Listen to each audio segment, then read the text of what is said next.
Hello children. Today we are going to start with third part of our social science, that is geography, which is related to Earth and its physical features. So in geography we are going to start with chapter 1, the Earth and the solar system. Let me ask you one question. At night you might have seen many objects in the sky or many tiny stars which are twinkling in the night sky. All these objects which are twinkling at night, they are called as stars. Sun is also a star, and along with sun and stars there are many other objects that you can see in the night, like comets, meteors, meteorites. So all these things together are called as celestial bodies, and this name has been derived from a word celestis, that means sky. As these bodies are present in the sky, they are called as celestial bodies. And you might have seen the elder people telling to the children that our sky is a heaven. That's why all these celestial bodies, as they are present in sky, that's why they are also called as heavenly bodies. So when we talk about heavenly bodies, it consists of planets too. All the planets, comets, sun, stars, all these are heavenly bodies. Today we are going to study our planet Earth, on which we live. So let's start with the location of our Earth, that where it is. For that, you should know what is a universe, because as you are living in a house, your house is there, house is in a locality is there in a city is there in a state, and state is there in a country. In the same manner, our Earth is a very small part of universe. So basically, what is universe? Universe is where all the celestial bodies exist, or we can say whatever is around us, that is a universe. We are even part of universe. So it is defined as all total of all the energies, heavenly bodies, planets, sun, comets, everything together is called as universe, even human beings. So when we talk about universe, that from where universe existed? Universe came into existence from a cloud of gases which was called as nebula. Nebula is basically called as the mother of universe, from where universe originated. It is basically a cloud of dust. It emits, absorbs the radiations or heat and light from the stars, and it does not have its own heat and light. It means whatever energy is there in a nebula, that energy it gets from all the stars which are present in it. When we are talking about universe, universe is very vast. We cannot even estimate its size. It is too big that till now our scientists are not able to find out the extent of universe, that where it ends. So as per the location of Earth, as we are at a small place in the whole country, in the same manner Earth is a very small part of our vast universe. Next, moving on, we'll be studying about stars. Stars are also heavenly bodies that we can see in the night sky, and sun is the largest star which is visible in the daytime. Stars have their own heat and light because they emit heat and light, and because of that they twinkle at night. Stars are very big in shape, but they seem small because they are very far away from our Earth. And sun looks bigger because Sun is nearer to Earth as compared to rest of the stars. So in this manner, as I said, that stars radiate heat and light. So they have their own light, and with that only we are able to get the heat and light from sun. So in this manner, all the stars, they use their heat and light to reflect the light. And even as we discussed about sun, so there are many comets or planets which get heat and light from sun, because sun is the source of heat and light for all the planets in our solar system. All the stars other than North Star, which is also called as pole stars, seems to move in east to west direction, and this happens because of the rotation of Earth on its axis from west to east. So in this manner, we have studied about stars and their appearance. Next we will be studying about the terms which are related to stars, that is constellation. At night, you might have seen millions of stars in the sky. Just try once. Go to your terrace at night and try to look at the stars. You will find that stars are appearing in the form of patterns, or they are forming some shapes. So these shapes which are formed by the stars in the night sky, these shapes are called as constellations, and they are named after their shapes or after the patterns they form. Some example of constellations are Great Bear, which is known as Ursa Major, and Little Bear, which is known as Ursa Minor. Even if you will see in the night sky, Ursa Major, which is also called as Saptarishi, appears in the night sky in the form of a sickle.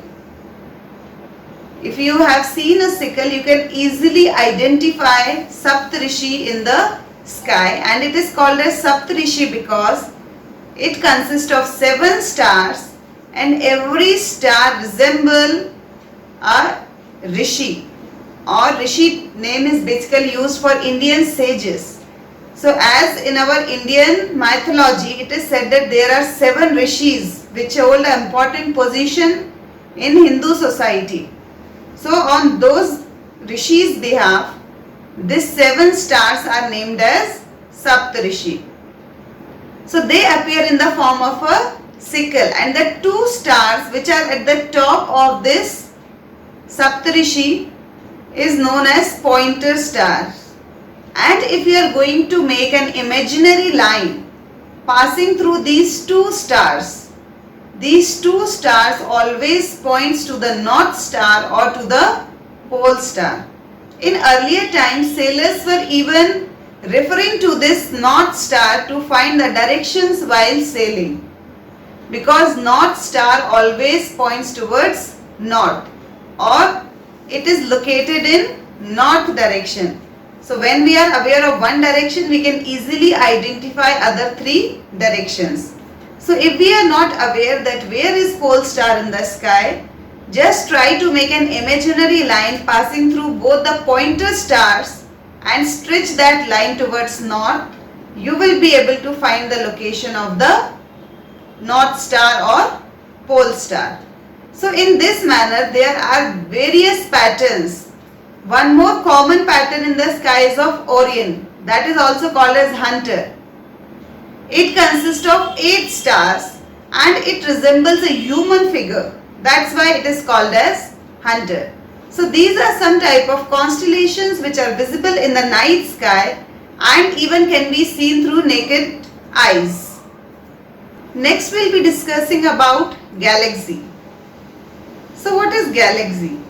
Galaxy is just a combination of millions and billions of stars.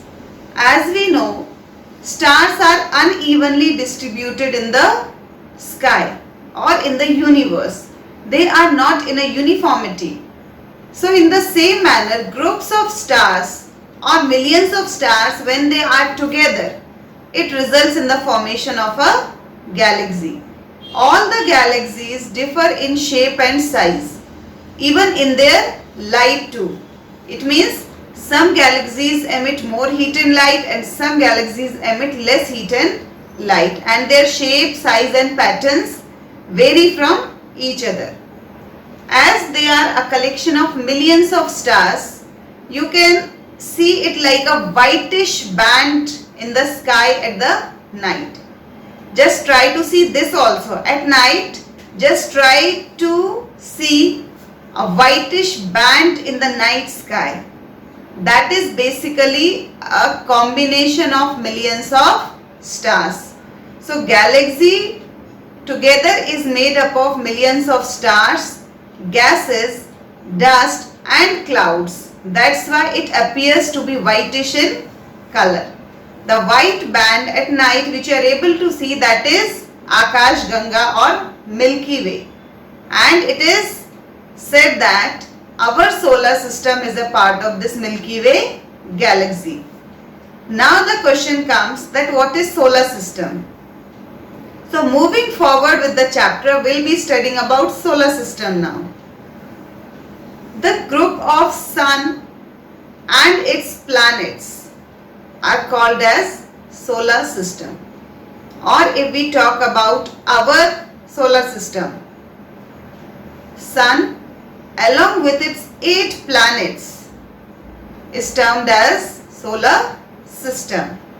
Sun is the center of solar system, and all the 8 planets which are a part of solar system revolves around the sun, and among those planets Earth is also a one planet that revolves around the sun.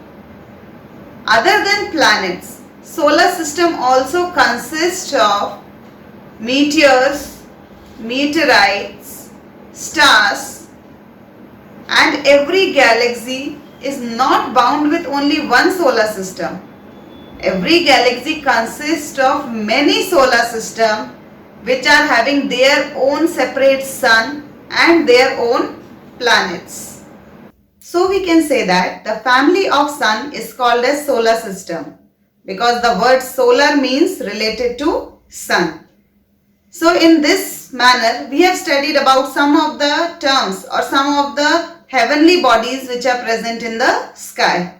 So today we are going to finish up our chapter with that much, and in the next chapter we will be studying about sun and all the planets and all the other heavenly objects which are present in the sky. So today, before winding up our class, let's go through the recap once. Sun, moon, comets, asteroids and all the objects that appear in the sky are called celestial bodies. The word celestial is derived from celestis, which means sky. Celestial bodies are also called as heavenly bodies. Universe is a totality of everything that exists, including energy, planets, stars, galaxies, humans, etc. Nebula is known as the mother of universe, which means cloud. Stars are the objects that twinkle at night as they emit heat and light. Stars appear to move from east to west, excluding pole star. Patterns of stars in sky are called constellations. Example of constellations are Great Bear or Ursa Major and Ursa Minor. Pole star always indicates north direction. Billions of stars together form a group called galaxy. Our galaxy is named as Milky Way or Akash Ganga. Sun and its 8 planets and everything moving around it is called as solar system. So this was all about whatever we have studied today. So we are going to wind up with today's class. Go through the chapter once and see the video. Goodbye for now. Stay home, stay safe.